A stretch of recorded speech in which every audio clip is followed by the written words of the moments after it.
महाराष्ट्र लोकांचे मत, लोकांचा विश्वास, आमची बातमी।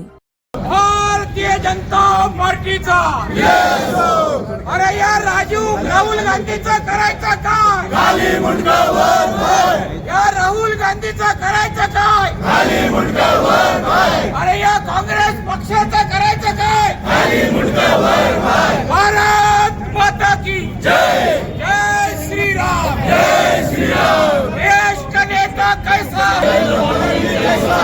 एकच भाऊ, एकच भाऊ।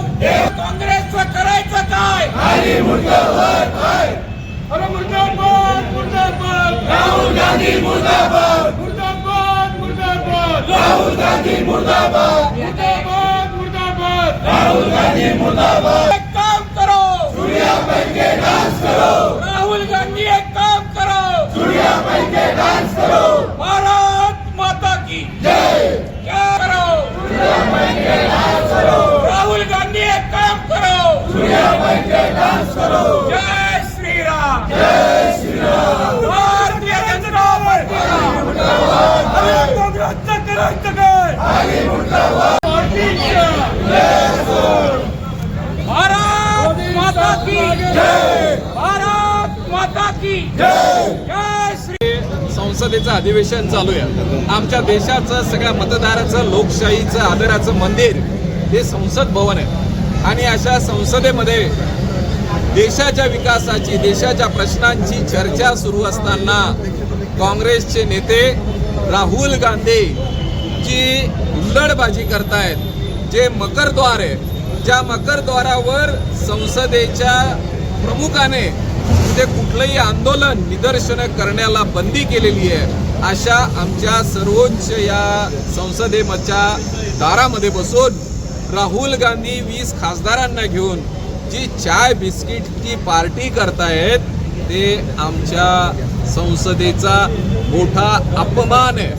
भारतरत्न डॉक्टर बाबासाहेब आंबेडकरांनी दिलेलं संविधान, त्यांनी दिलेली ही लोकशाही, त्यांनी दिलेली ही संसद आणि अशा ठिकाणी विरोधी पक्षनेत्यांनी ज्या पद्धतीने चाय बिस्किट हे खात हुल्लडबाजी, पिकनिक स्पॉट आमच्या संसदेचा करून जो आपल्या अख्ख्या हिंदुस्थानाचा अपमान केलेला आहे, त्या हिंदुस्थानाच्या जनतेला आवडलेलं नाही।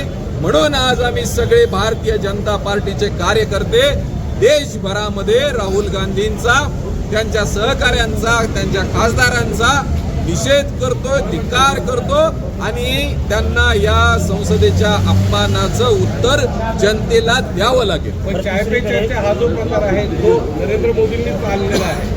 हे बघा, मकरद्वार हे तिथे कुठलंही निदर्शन करायला परवानगी नाही।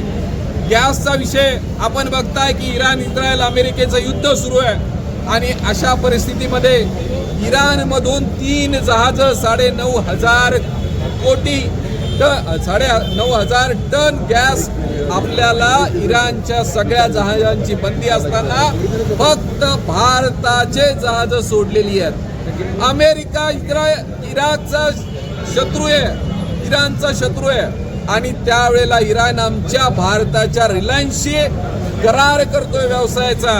तुम्ही लक्षात घ्या की नरेंद्र मोदींच्या हातात आपल्या जनतेने सत्ता दिली, त्या नरेंद्र मोदींनी भारताचं स्थान इतकं प्रबल या विश्वामध्ये केलेलं आहे की हे देश आपसात मांडतायत, पण भारताच्या विरुद्ध कुणाचाही कुठलाही आक्षेप नाही, कुणी त्यांच्या विरुद्ध ब्र काढायला नाही। की भारताच्या शक्तीचा आपण सगळ्यांना अभिमान वाटला पाहिजे, गौरव वाटला पाहिजे।